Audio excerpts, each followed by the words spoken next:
Hi everyone, আমি দেবদীপ। আর চলো আজকে আবার শুরু করি একটা নতুন দিনের গল্প।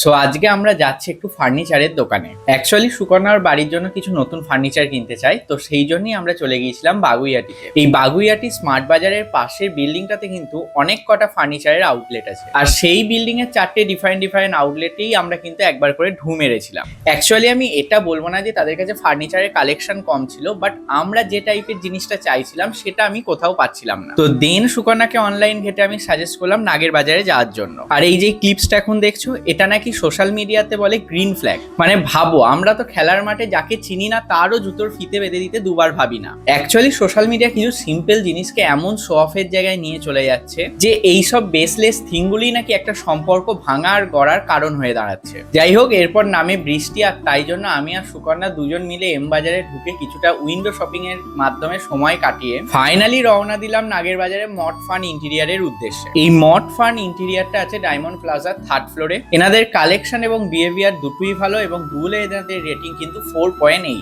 আর এখান থেকেই ফার্নিচার বুক করে যখন বেরোচ্ছিলাম তখন দেখলাম বৃষ্টির মধ্যে ঠাঁই দাঁড়িয়ে এই জেঠুটা হজমিগুলি বিক্রি করছিল। দেখে সত্যি খুব খারাপ লাগছিল, তাই প্রয়োজন না থাকলেও ওনার কাছ থেকে এক প্যাকেট হজমিগুলি কিনে রওনা দিলাম বাড়ি ফেরার উদ্দেশ্যে। তাহলে চলো আজকের মতো টাটা।